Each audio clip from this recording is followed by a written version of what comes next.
So, as we continue this death investigation into JDF's death, the most important or a crucial piece of evidence that came forward that was provided to me, which is now, I believe, perhaps sealed, is the police reports regarding JDF's last night. What did the police collect, detectives and all? All right, so now we have come to literally the final stage in the investigation that kind of puts a seal on it, right? Because with these police reports, it should, answer more questions than anything per se.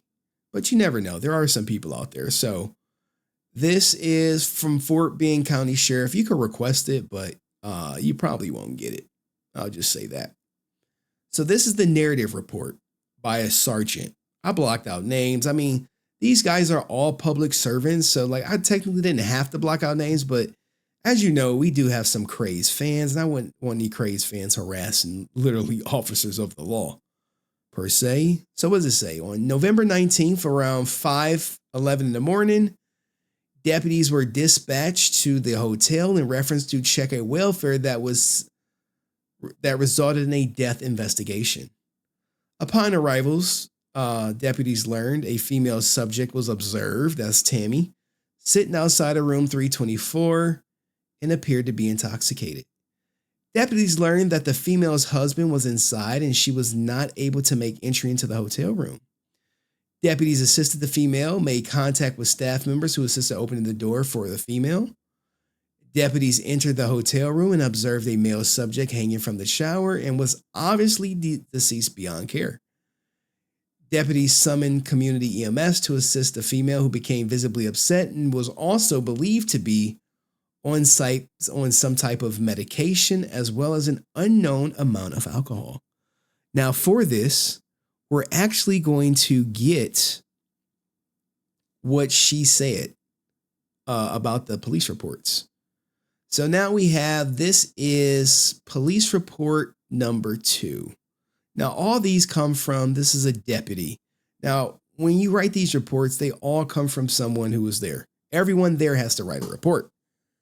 So, he says, look, on November 19th, 5:34 hours, he was dispatched as backup to room 324. Okay.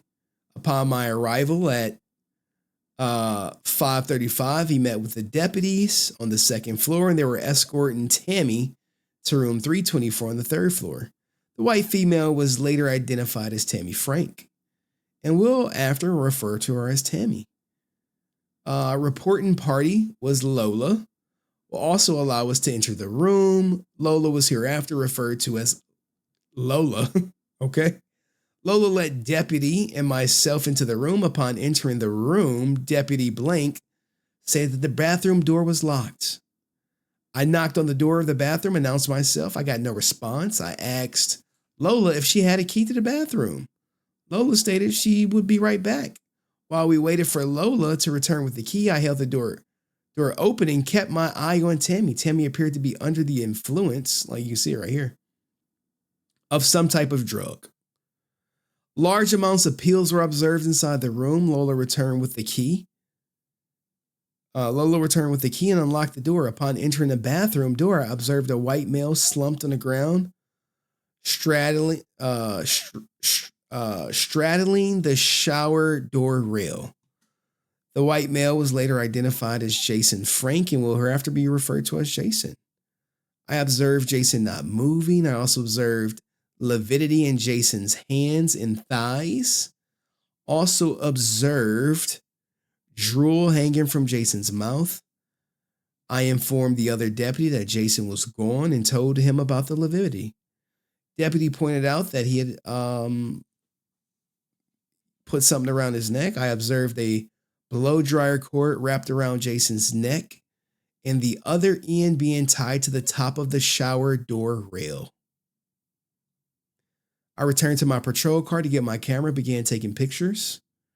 Took multiple of Jason and lividity in his hand and thigh. I took photos of the pills and medications were spread out the room. I took photos of the large amounts of cash. I took photos of the thermostat, which says 74 degrees. I took a photo of the empty blow jar bag and tissue in the bathroom. Okay. I then spoke to Lola and asked to tell me what happened. Lola stated she saw Tammie sitting walking around the hotel. Lola stated Tammie appeared to be out of it under the influence of something. Lola stated she asked Tammie multiple times if she had a room in the hotel. Lola stated that Tammie told me she was meeting her husband here. Lola stated she observed Tammie walk outside and began climbing onto a motorcycle that was parked outside the door. Lola stated she stopped Tammie to prevent her from driving. She stated she eventually called the police after she called her manager and informed her about the situation. So the whole narrative that TMZ said where Tammie called the police is not true. You see, Lola is over here admitting it. Lola stated her manager told her to call the police.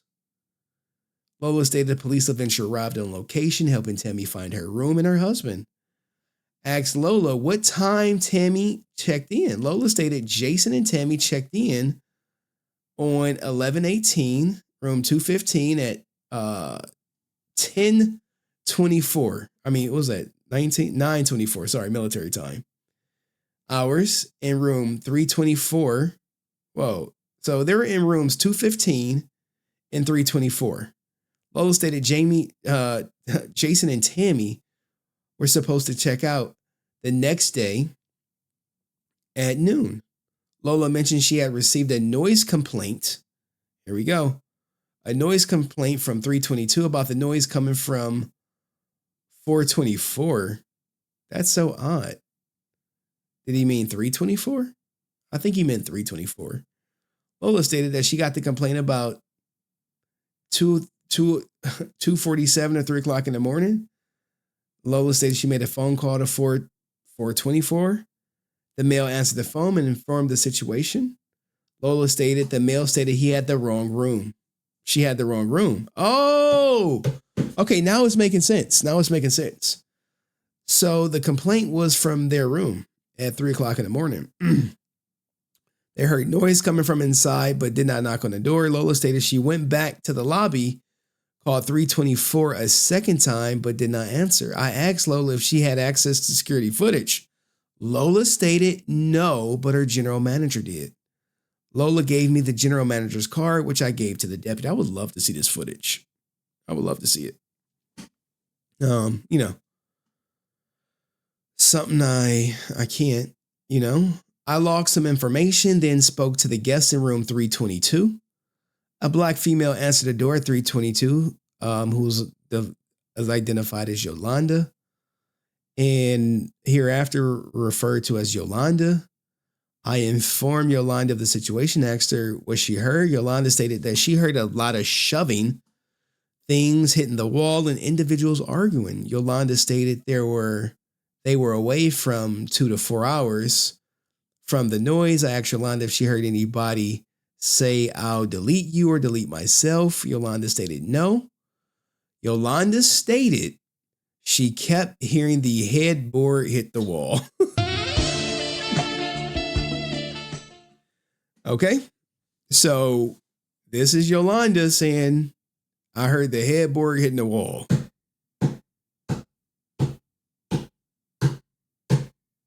Y'all know the sounds. Yolanda stated she could not provide me with any more information.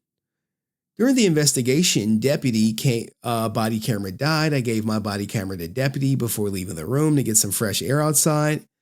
I gave my body camera to deputy due to the large amounts of cash and pills inside the room. I got fresh air. USB cord from his shop, asked deputy if he was good. And got deputy a bottle of water before returning to the room. This is this report. We got 2 more. This ain't even a big one. There's a big one out there. Okay. This, we're going to save that. We got to come back to that one. Okay. So I make sure. Okay. So here is a big report, but it's mostly, you know, it's mostly names. The narrative is the best part. And then we'll get to the interrogation of Tammie. Because she got interrogated literally on the spot. Okay. And shout out to Big Rudy, guys. I wish can someone post Big Rudy's channel in the chat? He did a great tribute to JDF. Maybe I'll play it at the end. Henry gives the best reviews when the exam. Hey, look, man, I do what I Henry, thank you so much. I do what I can, man. Do what I can. Okay. So now this is from the perspective of another deputy, guys. Remember, when law enforcement goes out and does reports, everyone has to write a report. You come there, you got to write a report. Okay. That's just how it goes. Let's keep going. You know, so they talk about how they got there. Prior to arrival, the reportee identified Lola. Advised her there was a woman later identified as Tammie who was sitting in the hallway ground, appeared to be under the influence of some kind of drug. Of influence of some kind, not drug, influence of some kind. Upon arrival, they observed Deputy 2 speaking to Tammie during this time. Lola stated that, Tammie checked in the hotel with her husband, but did not know where he was. Stated Jason and Tammie Frank paid for 2 separate rooms, which were 324 and 325, 324 and 215. I asked Tammie Frank, why did they get 2 rooms? To which she stated she did not like the way he snored. I asked Tammie Frank if she knew where her husband, Jason Frank, was, as to which she stated she did not. I asked Tammie Frank if 324 was her room, which she just kept asking, is that the neighbor's room, pointing to the next room to her. She out of it. Like when you take Ambien and you try to stay up, bro, you're cooked. You're literally a zombie. Like when you take Ambien, you have to go to sleep. It says it right on it. Okay.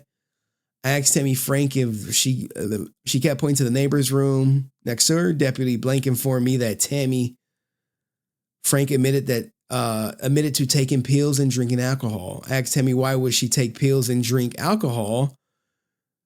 To which all she could state is, why not? It's cooked. Cooked. Due to the state Tammie Frank was in, I informed Lola and the deputy that I would attempt to conduct a check of welfare at Jason's room in 215. Now, what you guys going to realize, they went to the wrong room. He was not in 215. He was in 324, the original room, which is unfortunate because, I don't know, maybe they could have saved him. They show up 324. You think about it yourself. After several attempts at room 215, I received no answer. Then I returned to where room 324 was located and advised them he was not answering. Lola stated he did not leave because his motorcycle was still in the parking lot. I informed Lola that I needed her assistance in opening room 215 so we can make sure Jason was not injured or hurt. Upon entering the room, Jason David Frank was not on location. The room looked to be undisturbed, which means they were all in 324. We all then made our location back to 324 to check Jason David Frank. Due to Tammie Frank losing her key, Lola was able to open the door for us. Upon entering the room, we did not locate Jason David Frank until we checked the restroom door and found it to be locked. So remember, they got there. They got there relatively quick. I want to say they got there at 5:35. They spent some time lollygagging with 215. Then they go to 324. I informed the deputies on scene I believe Jason Frank was in there. Lola went downstairs to get the key. During this time, we walked the room and observed a large amount of cash and the desk, jewelry, pills scattered throughout. Upon Lola's returning and opening the door, I saw Jason David Frank's reflection through the mirror. As it appeared he was sitting slouched over in the shower area. I immediately called for EMS to make location, but upon entering the restroom, I observed lividity in the hands and legs of Jason Frank. I disregarded EMS and called an obvious DOA. So I appreciate you, John C. John C is a believer now. John C all in. I appreciate it, man. I know we disagreed in the past, but I appreciate you letting this fact speak for itself, or a third party per se. Deputy started taking digital photos of the scene and contacted the sergeant. Tammie Frank was sitting in the door, attempting to come into the room to see what was going on, but deputy prevented her from entering. I informed the deputy at this time Tammie Frank would be detained and to take her downstairs. Due to Tammie Frank's emotional state and asking if Jason was gone, I had EMS dispatch again for her. While on location, Community EMS Medic 93 made location to room 324 and confirmed JDF being DOA.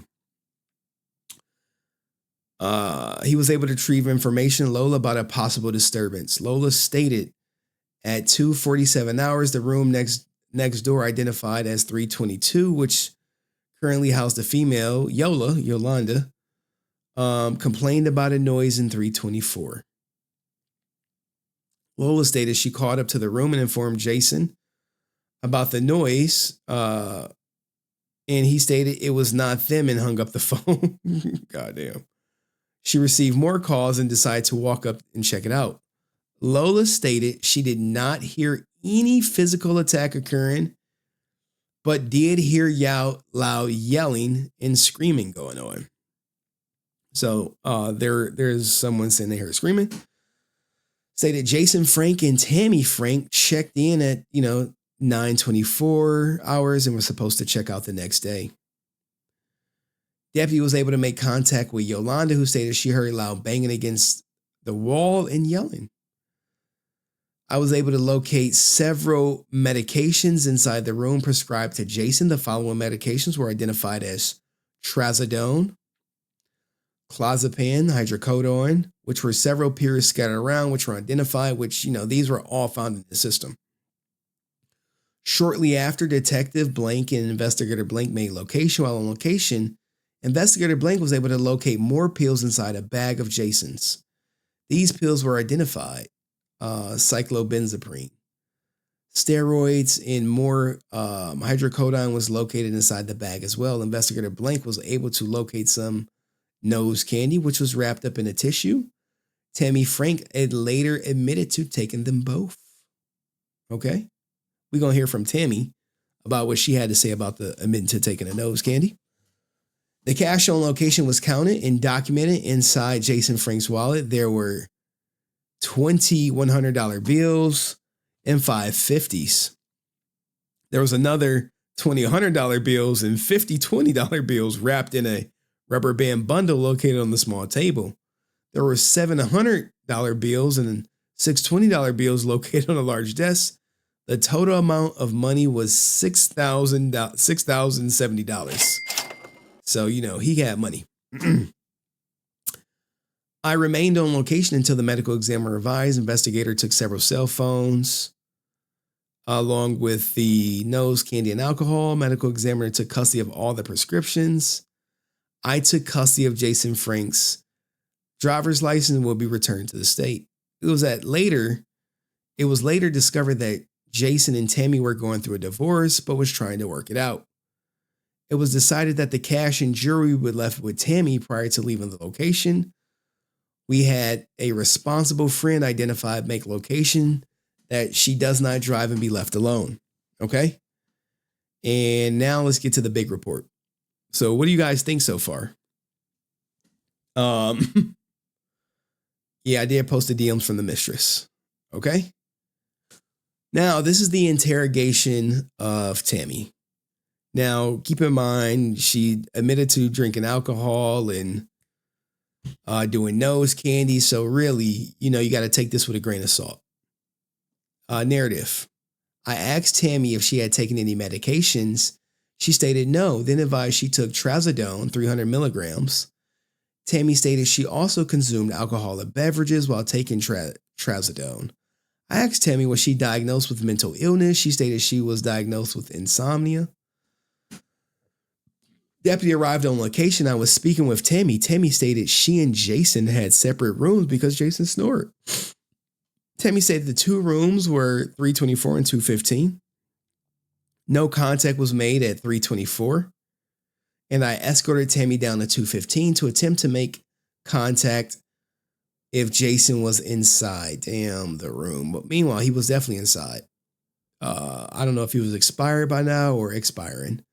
There was no answer at 215. Lola advised that we needed to conduct a welfare check for Jason. Lola opened 215 with the master key and Deputy Blank entered the room. Myself, Deputy Sanchez, and Tammie returned back to room 324. You see how it works? They get on scene. They're at 324. No one knows JDF is in the bathroom. No one knows what he's done. She's zooted because, she's been drinking, taking medication. She said she was on some nose candy too. This is like the perfect storm, per se. Tammie was asked to remain outside while we conducted a welfare check on room 324. Upon entering the room, to the left, bathroom door was closed and locked. Clothing, cash, and narcotics was observed to be scattered about the room. Lola used the master key to unlock the bathroom door. Upon entering the bathroom, Jason was observed to be unresponsive. With a wire cord from a blow dryer around his neck, Jason was kneeling with the blow dryer cord hanging from the shower rail. So I think they had like a sliding door, maybe. Like you have to think like what would be able to support his weight. It wouldn't be like a twist. You know what I'm saying? You put your weight on that, shit's gonna come down. So it had to be like something stationary. Okay. Jason was kneeling. Deputy notified paramedics to the hotel. Tammie appeared to be distraught. At the time, I escorted her to the hallway of the hotel. Tammie was escorted to a marked patrol vehicle. Medic arrived. Medics were provided information about Tammie consuming trazodone. She was in the back of his car. Tammie refused transport to the hospital. I attempted to obtain information regarding leading up to the incident. Tammie stated she and Jason checked in the hotel around 22 hours, 10 o'clock.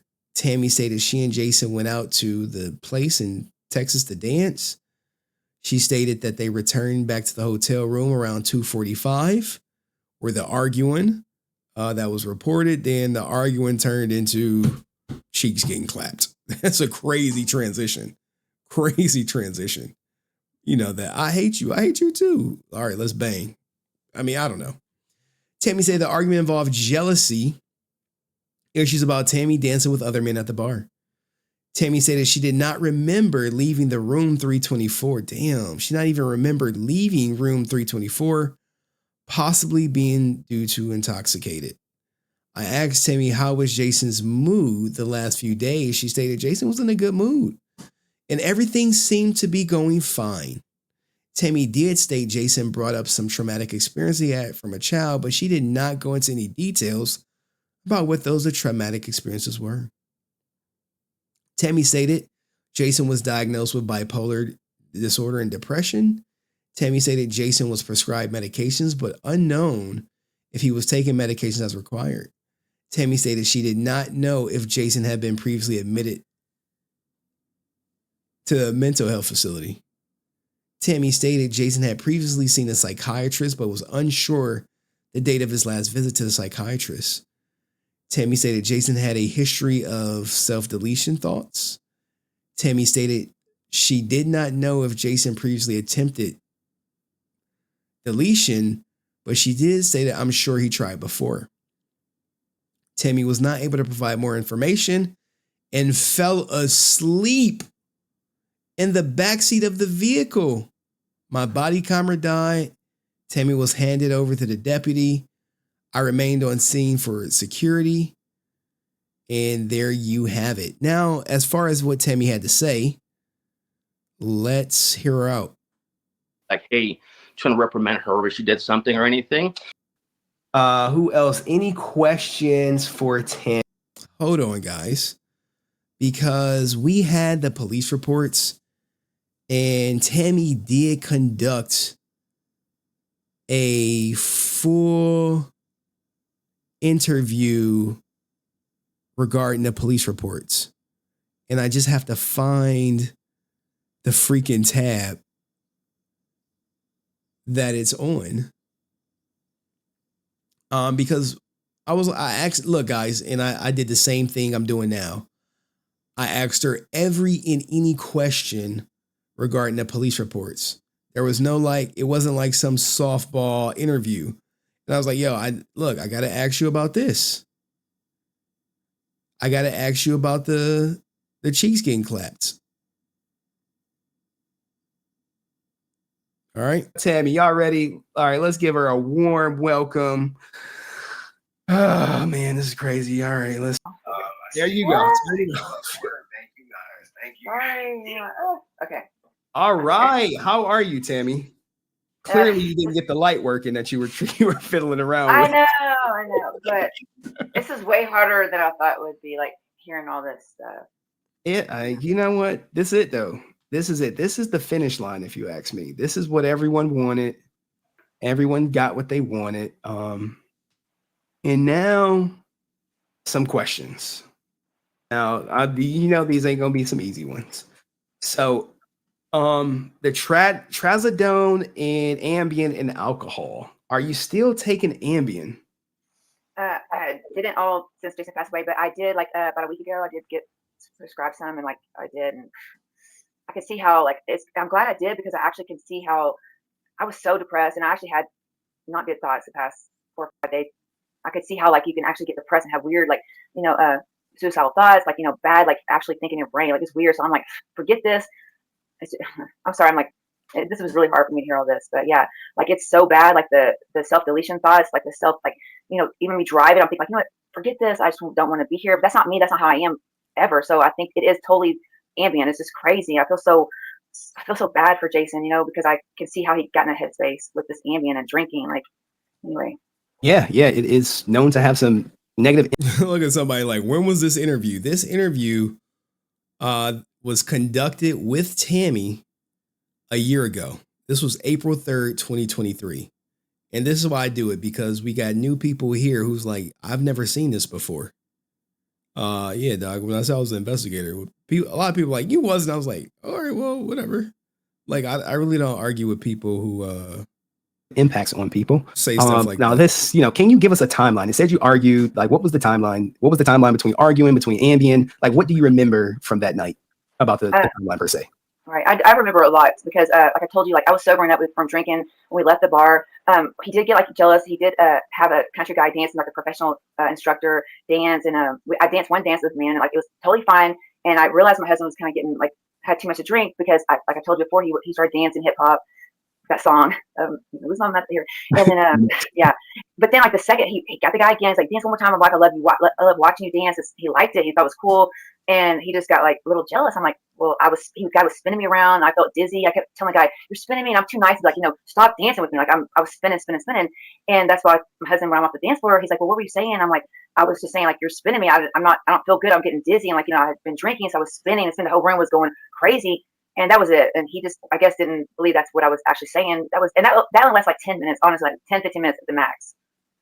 Okay. All right. So you dancing, he get a little jealous. Y'all get back to the room. Did y'all argue some more about the dancing, and how did that play out? Well, it was 5 minutes. Actually, the bar was closing. I was, Jason, we need an Uber home. Let's forget this. Let's go. The lights were turned on.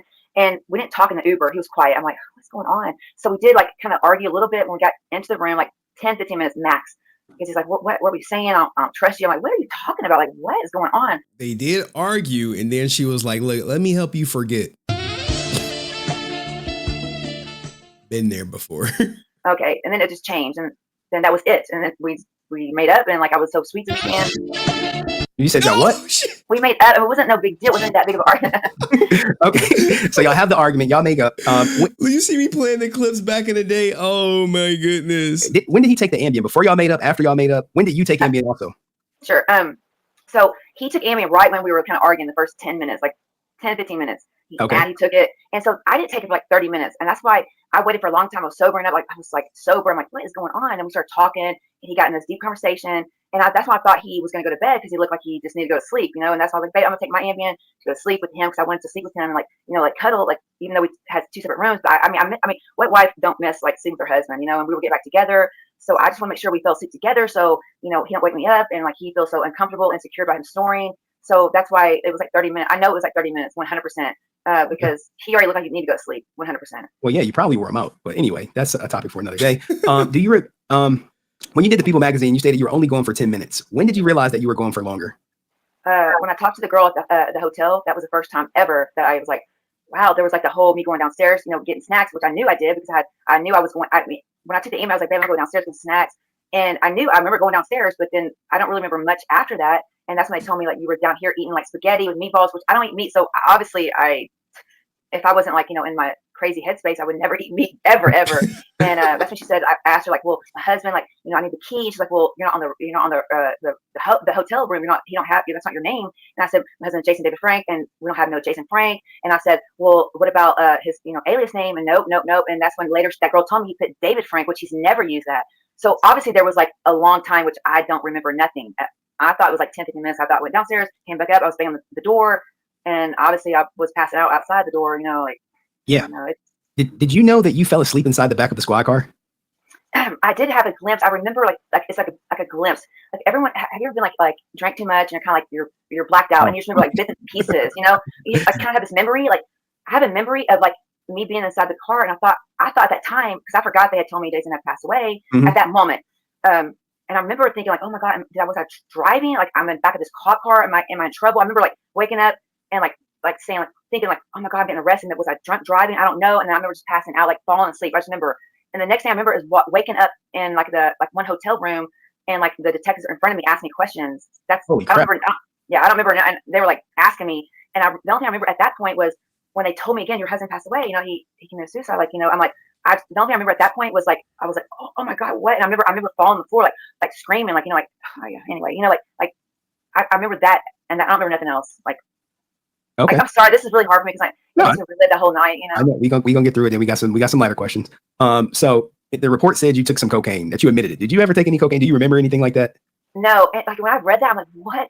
And honestly, the only thing I could think of what I was maybe would have said that because I didn't want Jason to get in trouble. Like I probably was trying to have his back, and like I always have. Like, I probably thought like we're like Bonnie and Clyde, like I have his back. So I probably was thinking like no, he wasn't like maybe like trying to make me like maybe so he don't look so bad. I got you. I mean, like you were oriented too. So like that testimony that you gave, that wouldn't even hold up in anything. They like you admitted you was drinking, you admitted you was on pain pills or insomnia, and all that stuff. Any testimony you give, they just gonna throw it all out. They're gonna be like, look, you taking this. But what was I gonna say?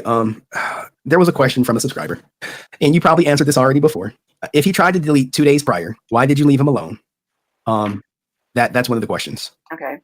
Well, when Jason did try to, which he's done this, multiple times through my 23-year relationship with him. He told me that night 2 days before, like he said, I took Ambien, I drank, I can't do that. As long as I have you in my life, I'm not going to have those thoughts. Mm-hmm. So like, honestly, like I never like, I'm telling you 100%, that was never a thought in my brain, like ever, like he would honestly do it or like really do it around me or in my room. Like that was.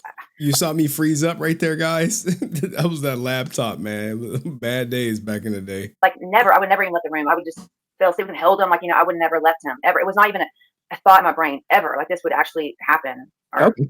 All right. I mean, I can see how you can feel like I just got done. You're probably not going to think that, hey, after that, he's going to do what he did. But now that the police reports came out, how do you feel having proof that the police were not caught previously to restore order as reported by TMZ? I knew that was, I told you before, like there's no way. It was kind of like, wow, like they're saying like they came to us, restored peace. We were arguing, like they put me over here, put Jason over there. I was like, that did not happen. Like it made me so mad because that whole report made people think, oh, they were crazy, they were fighting, they had restored peace. And yo, no lie, that report did tremendous damage to their reputations. And it was from TMZ, where she had to dispute it because they were like, no, they were arguing and the police had to come shut it down.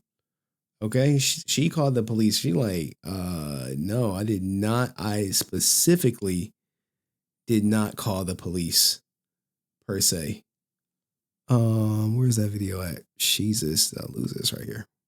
Nope. It's the wrong one. Oh man. No, where's it at? That ain't it.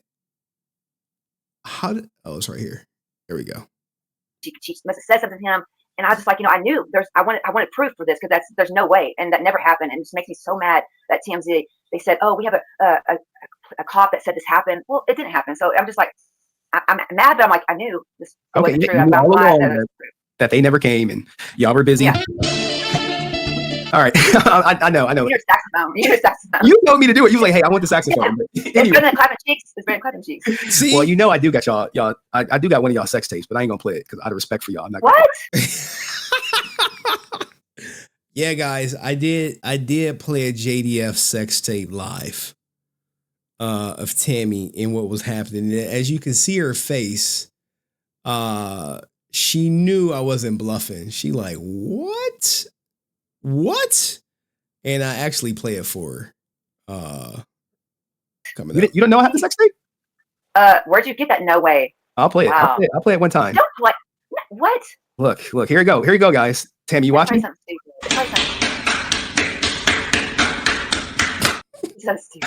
Anyway, that was one of them. But anyway, not to make light of the situation, but no, I'm glad you are. I'm like, I don't want you crying. She was very appreciative of me inserting jokes, guys. So because she don't like the goal was like, hey, I don't want you crying on stream.